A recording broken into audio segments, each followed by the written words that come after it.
사실 이 방법이 딜리버리 마케팅의 전부라고 해도 과언이 아니고요. 오늘은 가장 중요한 핵심 내용을 한 가지를 말씀을 드리고자 합니다. 장사 가물하지 마세요. 안녕하세요, 딜리버리 마케터 정만입니다. 오늘 들려드리고자 하는 얘기는 좋은 미끼를 사용하는 법에 대한 주제입니다. 사실 저는 딜리버리 마케팅에서 이 주제가 가장 중요한 주제라고 생각을 해요. 그 이유는 여러 가지 이유가 있겠지만, 광고를 많이 한다고 사실 매출이 올라가는 게 아니거든요. 광고를 아무리 많이 해도 우리 가게에 매력이 없으면 매출은 올라가지 않겠죠. 그렇기 때문에 저는 좋은 미끼를 준비하는 방법이야말로 딜리버리 마케팅의 본질이라고 생각을 합니다. 오프라인 매장은 한번 고객이 들어오면은 거의 대부분 그냥 구매를 하고 가겠죠. 다시 나가는 사람들은 많지 않을 거예요. 배달 장사에서는 고객들이 들어왔다가 사실은 뒤로 가기 한 번만 누르면 그냥 다른 가게하고 비교를 하기가 너무 쉽기 때문에 굉장히 많은 고객들이 그냥 우리 매장에 들어왔다 의미 없이 나가는 경우가 정말 많습니다. 통계를 내보면 평균적으로 한 100명 정도의 고객이 우리 가게에 방문을 했을 때 약 97명 정도가 다시 나간다고 합니다. 그렇기 때문에 광고비를 많이 올리는 것보다는 우리 매장에 들어왔을 때 더 많은 고객이 주문을 할 수 있게 만들어준다면 매출은 광고비를 쓰지 않더라도 올라갈 겁니다. 100명 정도의 고객이 들어오는 매장이 있다면 평균 3명 정도의 주문을 하던 거를 이런 컨텐츠나 좋은 내용이나 좋은 미끼를 준비를 해가지고 더 많은 고객이 주문을 하게 해서 10명, 15명이 주문을 하게 된다면 똑같은 광고비를 쓰더라도 더 많은 매출을 낼 수 있는 거죠. 그렇다면 이 좋은 미끼가 되는 법, 우리 가게가 정말 매력적으로 보이기 위해서는 어떤 방법을 써야 될까요? 사실 이 방법이 딜리버리 마케팅의 전부라고 해도 과언이 아니고요. 방법들은 정말 많고 하고 싶은 이야기도 정말 많은데요. 오늘은 가장 중요한 핵심 내용을 한 가지를 말씀을 드리고자 합니다. 우리 가게의 매력을 높이는 방법. 저는 한마디로 표현을 해볼게요. 우리 가게에 차별화된 컨텐츠를 준비해라. 저는 이게 정말 중요하다고 생각을 해요. 어떤 가게든 자기만의 영업 노하우가 있고요. 영업 철학이 있을 겁니다. 그리고 어떤 매장에서는 굉장히 청결을 중심하는 매장들도 있을 거고요. 어떤 매장에서는 정말 그 푸짐한 양, 정갈한 맛을 중심으로 하는 그런 매장들도 있을 거예요. 이러한 차별화된 스토리를 우리 배달 앱에 잘 표현을 해주는 것이야말로 저는 딜리버리 마케팅의 전부라고 생각을 합니다. 고객들은 한 건의 주문을 하기 위해서 정말 많은 매장을 검토를 합니다. 보통 30번에서 40번 정도 들어갔다 나왔다 해서 하나의 주문을 한다고 하니까 얼마나 많은 매장들을 들어가 보고 얼마나 많은 매장들의 가격을 비교를 할 거고 얼마나 많은 매장의 스토리를 보겠어요. 이 고객들은 한 끼를 정말 소중하게 생각하거든요. 이 한 끼를 정말 소중하고 가치 있게 소비하기 위해서 정말 많은 고민을 하고요. 그렇기 때문에 더 차별화된, 더 잘하는 집, 그리고 더 맛있는 집에서 주문을 하고 싶겠죠. 그렇기 때문에 고객의 더 많은 주문을 받기 위해서는요, 우리 가게가 특별해져야 되는 거예요. 하지만 이런 특별함을 거짓으로 만들 수는 없겠죠. 우리 가게에 좋은 소재를 발굴하는 방법들은 정말 여러 가지가 있는데요. 하나의 사례를 좀 말씀드려 볼게요. 최근에 한 짬뽕 매장을 방문할 일이 있었습니다. 배달 주문을 하고 있었는데 하루에 많이 받으면 한 2건?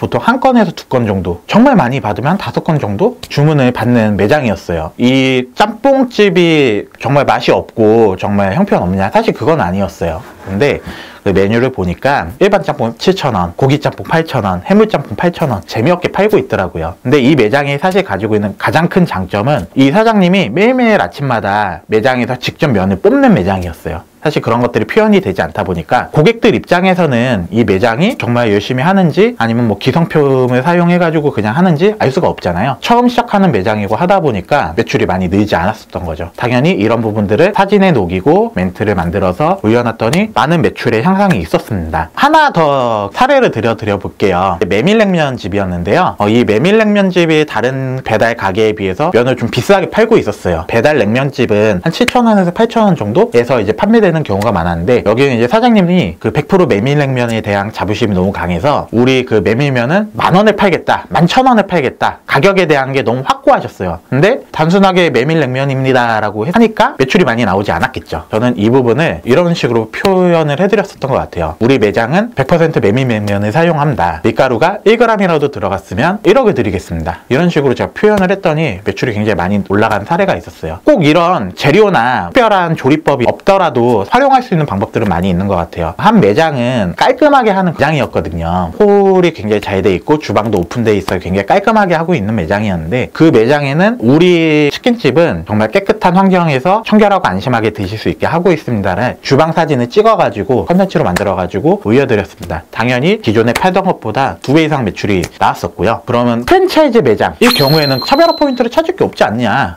라고 할 수 있는데, 사실 그렇지 않다고 생각을 해요. 실제로 이제 이슈가 됐었던 사례인데, 이 사장님은 똑같은 프랜차이즈고 운영을 하는데 매일매일 청소를 하시는 분이셨어요. 사장님 공지사항에 매일매일 오늘 이렇게 청소했습니다 라고 올렸었던 거죠. 그게 이제 고객들한테 이제 감동을 줘서 많은 고객님들이 그 내용을 커뮤니티 사이트에 올렸고, 그게 이슈가 돼가지고 그 매장의 그 매출이 굉장히 많이 늘어났다라는 사례도 있었고요. 그 밖에도 나만의 차별화 포인트를 할 수 있는 것들이 사실 되게 많이 있으실 거예요. 내 가게에, 그리고 내 운영 철학을 잘 생각을 하셔가지고 이런 것들을 컨텐츠로 하나의 키워드로 잘 표현을 하시면 좋습니다. 이러한 키워드와 이런 스토리를 녹이실 때는 주의하셔야 될 점이 하나 있으세요. 우리 가게가 너무 좋은 점이 많아. 이 좋은 점을 다 쓰려고 하시면 안 되세요. 고객이 기억하기 가장 좋은 거, 내가 정말 강조하고 싶은 거 한 가지 메시지로 통일해가지고 해주셔야 되십니다. 이유는 앞서 말씀드렸다시피 그 한 고객은 하나의 주문을 하기 위해서 정말 많은 매장에 들어갔다 나오거든요. 30개에서 많게는 50번의 가게를 들어갔다 나오는데, 고객들이 가게에 있는 모든 메뉴와 가게의 모든 스토리를 기억할 수 없거든요. 그렇기 때문에 딱 들어갔을 때 강렬하게 뇌리에 박히는 한마디, 한 문장, 정말 내가 전달하고 싶은 가치를 짧고 강렬하고 기억하기 쉽게 표현을 해줘야 고객들은 우리 가게의 경쟁력을 기억을 하고 오늘 주문이 안 들어가더라도 찜을 해놓고 다음에라도 이제 시켜 먹을 수 있는 겁니다. 오늘은 좋은 미끼를 만드는 방법, 우리 가게가 특별한 매장이 되는 방법에 대해서 간략하게 말씀을 드렸어요. 이 주제가 정말 중요하고요. 할 얘기가 정말 많은데요. 이러한 얘기들을 앞으로 배달의 정석 채널에서 많이 들려드리고자 합니다. 오늘은 짧고 굵게 말씀드렸는데 앞으로 정말 많은 얘기 해드리고 싶고요. 지금까지 배달의 정석 딜리버리 마케터 정만이었습니다. 감사합니다.